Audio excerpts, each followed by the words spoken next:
Pada saat tiba di Palestina, Dajjal sendiri tidak tahu kalau ajalnya sudah dekat. Maka dia pun akhirnya berdemo di sana, menganggap dia punya sebuah kerajaan sampai di daerah Palestina. Tepatnya sekarang Israel. Direbut wilayah itu oleh Israel tanpa mereka sadari. Dalil-dalil wahyu menuntun mereka ke situ. Ada sebuah kota namanya kota Babulut. Di Israel itu kota itu ada. Saya pernah lihat cuplikannya. Termasuk kota yang diidolakan di dalam negeri Israel sendiri namanya Babulut. Subhanallah, hadis menyebutkan nama Babulut. Hadis Nabi SAW dari 1400 tahun yang lalu mengatakan nanti Dajjal akan berkumpul di sebuah wilayah namanya Babulut di Syam. Maksudnya di Palestina itu. Israel sekarang. Ada kota Babulut dan orang Yahudi sekarang lagi gencar membangun kota itu dan dianggap kota favoritnya Israel. Dajjal akan masuk ke sana dan berkurung diri.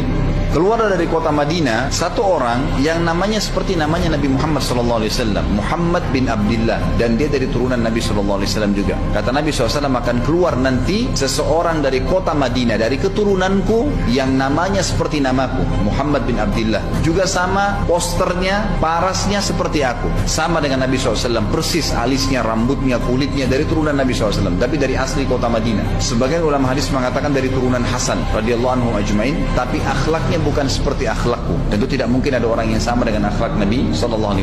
Allah mengubah dia dalam sehari semalam. Tiba-tiba berubah menjadi orang baik dalam sehari semalam. Jadi orang faham agama. Orang-orang pun akan datang kepadanya dari masyarakat Madinah berkata, engkau adalah turunan Rasulullah SAW, pimpinlah kami berperang melawan Dajjal. Engkau adalah turunan Rasulullah SAW, pimpinlah kami berperang melawan Dajjal. Maka dia pun menolak. Dia menolak awalnya, kemudian dia menuju ke Mekah diikutin dengan 300 orang pertama dari kota Madinah. Sampai di Mekah, setelah selesai dia tawaf, maka seluruh muslimin menunjuknya sambil mengatakan engkau harus memimpin kami. Dan orang ini punya julukan Mahdi, dikenal dengan Imam Mahdi. Inilah tanda-tanda kiamat yang kedua. Setelah Dajjal keluar, buat kerusakan di muka bumi tadi selama 40 hari itu atau setahun lebih, kemudian keluarlah tanda-tanda kiamat kedua pada saat dia sudah tiba di kota Babulut di Israel. Keluarlah si Mahdi ini. Pada saat dia tiba di Mekah, dibaiatlah oleh banyak kaum muslimin, tidak disebutkan jumlah pasukannya, maka terbentuklah pasukan jihad yang mengejar Dajjal menuju ke Palestina. Tanda-tanda kiamat besar yang ketiga adalah pada saat pasukan Imam Mahdi dengan pasukan jihad itu tiba di Darul Baydha namanya, kota putih yang ada menara putihnya, dan itu sekarang di negeri Syam, tepatnya di Damaskus, ibu kota Syria. Hadis menyebutkan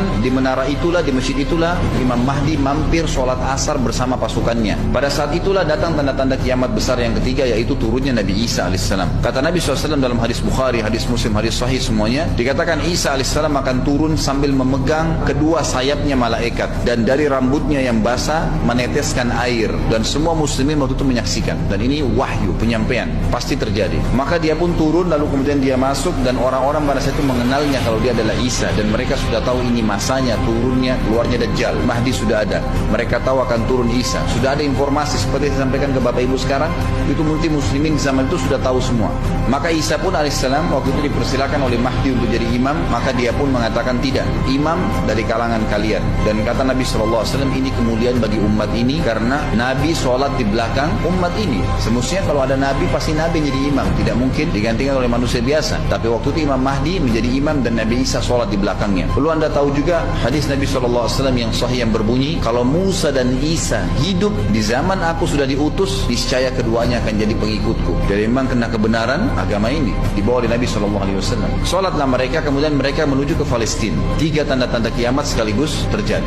Nabi Isa alaihissalam akhirnya tiba dengan pasukan mujahidin di depan pintu gerbang Babulut. Kemudian orang-orang Yahudi tidak kenal, tidak tahu Nabi Isa, tidak tahu tentang itu Mahdi. Mereka belum tahu ini. Mereka berbangga-bangga saja. Lalu mereka berkata kepada Dajjal, ada pasukan, segelintir pasukan yang mau menyerang kita. Dajjal mengatakan, bukakan pintu gerbang. Mereka tidak akan mampu melawan kita karena pasukannya mereka banyak memang. Maka Dajjal dengan sombongnya menunggu di depan pintu gerbang. Pada saat dibuka, Dajjal kaget melihat ada Isa alaihissalam. Dan pada saat itu kata Nabi SAW, Dajjal faham kalau sudah tiba ajalnya. Begitu melihat Isa alaihissalam, dia lari dan badannya sambil meleleh di depan para pengikutnya. Lalu Isa alaihissalam mengejarnya, mengatakan, wahai musuh Allah, saatnya kau akan menemui ajalmu. Ditusuklah dengan tombak emas di antara 2 matanya, maksudnya di dahinya, ditusuk oleh Isa alaihissalam dan matilah Dajjal.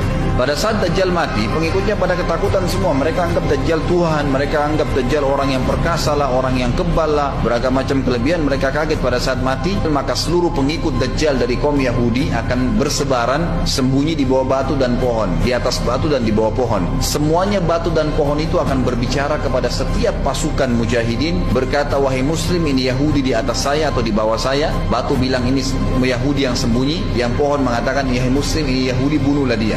Maka dibunuhlah orang-orang Yahudi tersebut yang menjadi pengikut Dajjal oleh kaum muslimin, kecuali satu pohon, namanya pohon Garqad. Dan apakah Bapak Ibu sudah tahu, sekarang pemerintah Israel besar-besaran menanam pohon itu.